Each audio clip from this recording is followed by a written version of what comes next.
Troisième jour, l'opposition.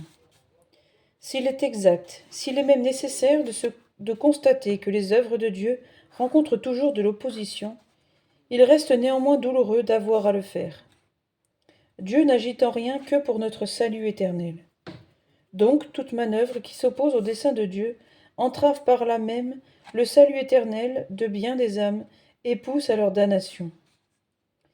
Les pharisiens se doutaient-ils du mal profond qu'ils faisaient autour d'eux, quand ils traquaient, pour ainsi dire, le divin Sauveur, le dénigrant, le questionnant perfidement, cherchant à le mettre en contradiction avec lui-même, l'insultant, allant jusqu'à le dire possédé du démon. Oh, que Jésus les avait bien qualifiés. Race de vipères, leur disait-il, sépulcre blanchi. Ainsi se rencontra-t-il des malheureux pour attaquer l'apparition de la Salette. À ce point de vue, notre lecture d'aujourd'hui sera d'un vif intérêt, précisément peut-être parce qu'à l'entendre, nos cœurs ne pourront se défendre de saigner et nos yeux de pleurer. Premier point, l'opposition. Elle devait se manifester. C'est une sorte de loi, puisque notre Seigneur a dit qu'il ne venait pas apporter la paix à son Église, mais la guerre. Donc l'opposition se manifesta. Faut-il nous en plaindre outre mesure ? Non, car lorsqu'une œuvre est ainsi attaquée, croyez qu'elle est bonne, pour cette raison que le démon n'attaque pas ce qui est indifférent, ni surtout ce qui fait le jeu de ses méchantes intrigues. Telle serait une œuvre banale, telle encore une œuvre de plaisir mondain, telle enfin une œuvre louche par quelque endroit. Comme l'époque se prêtait bien à la contradiction, l'université, n'enseignant que le naturalisme, haïssait le surnaturel. Le pouvoir, affichant les mêmes doctrines, ne frayait que le moins possible avec l'Église. La bourgeoisie était voltairienne, la presse enfin, officieuse ou libérale, n'avait pour ainsi dire qu'une plume, quand il s'agissait de battre en brèche les enseignements de l'Évangile. C'était évidemment un terrain tout prêt à produire la plante vénéneuse de l'opposition. Les ennemis de la Salette commencèrent par nier l'apparition. Mais comme on leur en démontra le fait matériel, ils dirigèrent leur attaque sur un autre point. Ils répliquèrent donc « Soit, mais c'est un coup monté par le clergé de Grenoble contre le gouvernement. » À l'instant même, il leur fut prouvé que le clergé de Grenoble avait l'ordre de se taire au sujet de l'événement de la Salette et n'en parlait pas. Que faire ? Les opposants jugèrent habile de s'en prendre à l'évêque de Grenoble. Assurément, dirent-ils, le prélat est d'une grande sagesse, mais il est dominé par son entourage. À cette hypocrisie, on répliqua que le prélat avait nommé d'office une commission d'enquête. C'était se voir honteusement, ridiculement repoussé coup sur coup. L'opposition ne se tint pas pour battue.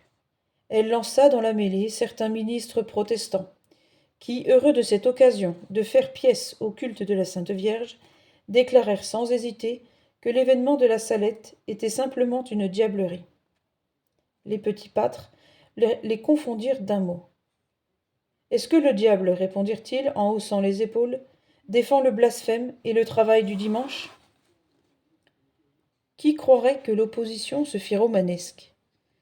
Sur la fin de décembre 1846, arrivèrent de la ville de Gap des étrangers qui voulaient secrètement enlever et faire disparaître les 2 voyants de la Salette. Ils les avaient trompés au moyen de séduisantes promesses. La voiture dans laquelle ils allaient les emmener était prête, lorsque survint M. Mélin, curé de Corps. Providentiellement informé de ce qui se tramait, il recueillit aussitôt les 2 enfants dans son presbytère, et fit dire aux inconnus qu'il les tenait à leur disposition. Ces misérables disparurent au plus vite. Ainsi fut déjoué ce complot, dont le but était d'en finir, par un coup de maître, avec l'apparition. Continuons ce récit malgré ses tristesses. Faute d'objections présentables, les opposants voulurent au moins entretenir le doute dans les esprits, à l'aide de questions insidieuses. C'était inepte et impertinent. Mais ils savaient que souvent c'est ce qui réussit le mieux. Ils disaient par exemple « À quoi bon cette apparition ? Pourquoi la Sainte Vierge a-t-elle choisi pour ses témoins 2 enfants grossiers et ignorants ? Pourquoi ce costume singulier ? Pourquoi parler le français à des montagnards qui ne le comprennent pas? Pourquoi ensuite ce patois, ces larmes, ces secrets? Tels étaient les points d'interrogation que posaient les ennemis de la Salette. On eût dit véritablement que Dieu avait eu tort de ne point solliciter de leur sagesse des conseils et un programme. Oh, les risibles ergoteurs! Mais quel fut le résultat de leurs attaques? C'est que le peuple, toujours catholique au fond de ses entrailles, mis en demeure de se prononcer entre la chicane et l'apparition, devinant dans la chicane le dépit de conscience coupable et d'hypocrisie démasquée, méprisa la chicane et acclama l'apparition. La guerre continua quand même, basse, perfide, méchante. Dès février 1847, plusieurs journaux antireligieux entamèrent une campagne ardente contre la Salette. Ils prouvèrent souvent qu'ils ne connaissaient même pas la question. Mais ils faisaient du mal, cela leur suffisait. Quoi qu'il nous en coûte, il nous faut enregistrer un scandale autrement déplorable. Des prêtres se feront remarquer dans cette campagne de presse. Qu'est-ce que des prêtres pouvaient bien avoir à reprocher à cette manifestation de la très sainte Vierge, s'ils n'avaient rien à se reprocher à eux-mêmes? D'autre part, ils n'étaient pas juges dans la question. Il n'y avait aucune responsabilité. Que ne se taisait-il? Car enfin, qu'est-ce qu'un prêtre, à moins d'être hanté par quelque secret démon, peut bien avoir à redire à la très sainte Vierge, la douce et virginale mère de son sacerdoce? Tout, en définitive, prouvait que l'heure du Saint-Esprit avait sonné. Après 5 ans de prières, de réflexions et d'études, Monseigneur de Bruyères publia dans son mandement, dans lequel, canoniquement et d'autorité, il affirmait comme divinement surnaturelle l'apparition de la Salette. L'opposition fut affolée. Elle réquisitionna les 7 esprits plus méchants dont parle l'Évangile, et ne s'arrêta devant aucun excès. Libelles injurieux, blasphèmes de bas étage, chansons bouffonnes ou inventions stupides. N'ont-ils pas osé, les insensés, ridiculiser un évêque aux cheveux blancs, voire l'Auguste Pie IX lui-même? N'ont-ils pas cherché à faire croire que le saint curé d'Ars s'était déclaré contre la Salette, qu'une bohémienne avait joué cette bonne farce à 2 naïfs montagnards, qu'une demoiselle de la Merlière s'était déguisée en reine du ciel et s'était donné l'original plaisir d'une apparition? Or, ce jour-là, pour ne pas flétrir autrement cette invention, cette demoiselle était à 120 kilomètres de la Salette. Voici le comble. Un pamphlet, signé d'un nom sacerdotal, eut l'impudence de dire que le pape avait traité de niaiserie l'apparition de la Salette. Tel fut l'assaut qui fut livré à la Sainte Montagne. On voudrait le cacher, mais c'est public. Du reste là, peut-être, se trouve la preuve la plus forte de la gravité du message de Notre-Dame de la Salette. Disons encore que les plus tenaces ennemis de l'apparition furent des prêtres. L'évêque de Grenoble fut même obligé de recourir à la censure. Qu'y avait-il donc là-dessous? Vraisemblablement, le démon voulait à tout prix empêcher la Salette de faire aux prêtres le bien qu'elle avait la mission spéciale de leur faire. Pénible mystère en tout cas. Cependant l'orage passa, le calme se rétablit, et les oracles tombés de la cime des Alpes poursuivirent à travers le monde leur chemin et leur salutaire travail de rénovation religieuse. Ainsi le divin maître, alors même que ses indignes concitoyens l'avaient traité de blasphémateur ou de possédé, leur conservant, parce qu'il voulait les sauver, toute sa pitié, continuait à leur prodiguer la vérité, le miracle et le pardon. Deuxième point, nos réflexions. Quelle chose étrange que le mauvais esprit! Mélange misérable d'orgueil, de prétention, d'étroitesse et souvent de passion impure. La vérité, il n'en veut pas. Voilà son fait. Il n'en veut pas parce qu'il faut que la raison se soumette à la vérité. Comme si la raison avait autre chose à faire que de se soumettre à la vérité. Peu lui importe. Il prend plaisir à tout remettre en question, à critiquer, à épiloguer, à nier, à semer le doute et le soupçon chez tous et sur toutes choses. Au paradis terrestre, le mauvais esprit se nommait le serpent, et disait à Adam et Ève, « Pourquoi donc Dieu ne vous a-t-il pas permis de toucher à n'importe quel arbre du jardin ?» Au temps de Jésus, il avait pris la figure des villageois de Nazareth. Comment, disait-il, en montrant du doigt le Fils de Dieu, lui, cette puissance et cette sagesse, est-ce que ce n'est pas le fils du charpentier ? Dans le sein de l'Église, il parle, et sans pouvoir se taire, par la bouche de tous nos fauteurs d'hérésie, d'erreurs et de mensonges, voire même par la bouche de certains catholiques qui se croient bien plus sages que le pape.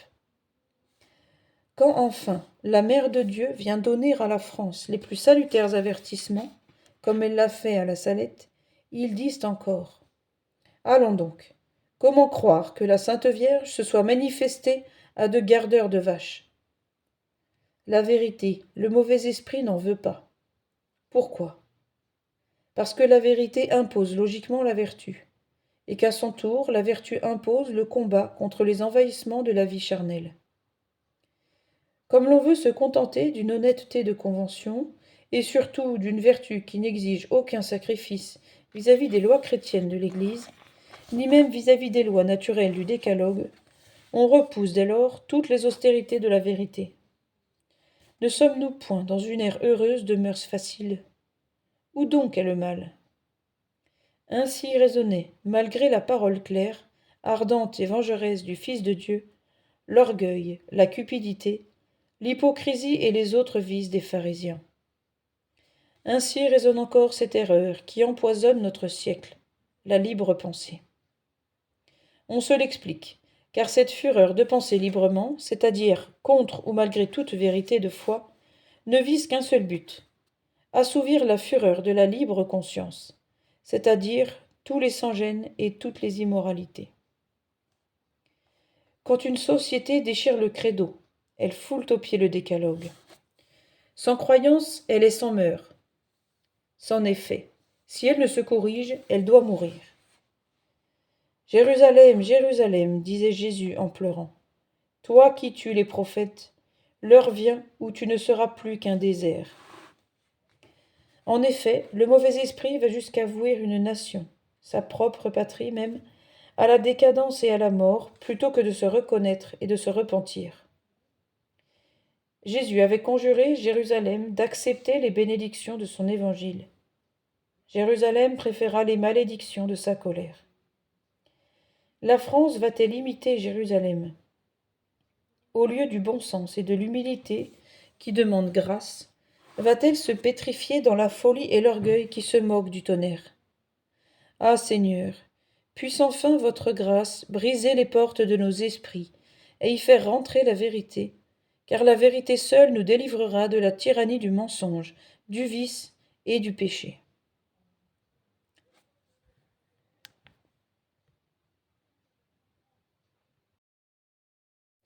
Troisième point, nos résolutions. Il faut le confesser, quoi qu'il en coûte à notre vanité et à nos illusions sur notre manière d'entendre la religion. Nous participons au mauvais esprit du jour. C'est l'air ambiant que nous respirons. C'est la résultante d'un ensemble de choses. Manque de vraies connaissances religieuses, livres légers, journaux pédants, enseignements neutres, politique athée, mœurs sans dignité et recherche folle de jouissance. Ensemble funeste qui paraît avoir ensorcelé la société. A-t-on jamais, plus qu'aujourd'hui, dédaigné les instructions de la paroisse, amassé le mépris sur le dogme et la morale, jeté à la côte les pratiques religieuses? A-t-on jamais plus qu'aujourd'hui vilipendé le clergé, critiqué les évêques et dit au pape qu'il n'entendait rien à la direction des peuples? Donc résolution de nous défier de toute personne, de tout livre, de tout journal et de tout spectacle ou amusement suspect d'irréligion. Résolution de fuir ces dangers perfides, de répondre à toute tentation de doute par un credo immédiat, d'éclaircir nos difficultés s'il s'en présente, et d'accepter respectueusement les directions que nous donne le Saint-Esprit par la bouche de ses représentants, papes et évêques. En un mot, résolution formelle de ne point nous laisser prendre au piège du mauvais esprit qui n'est jamais satisfait de rien ni de personne, sauf de lui-même. Oh, que c'est grave! La foi se perd aisément et se recouvre difficilement. Dieu la donne, mais Dieu ne promet pas de la rendre à qui s'en est fait un jouet. Un jour, notre Seigneur Jésus-Christ annonçait son Eucharistie. Certains disciples, se laissant inspirer par le mauvais esprit, osèrent bien le critiquer, lui l'infinie sagesse, et dire « Non, nous ne pouvons pas accepter cela, c'est trop dur à croire. » Et ils se séparèrent de notre Seigneur Jésus-Christ. L'Évangile ne dit pas qu'ils revinrent et retrouvèrent leur foi des premiers jours, leur paradis perdu. Invocation. Notre-Dame de la Salette, réconciliatrice des pécheurs, priez sans cesse pour nous qui avons recours à vous. À dire 3 fois.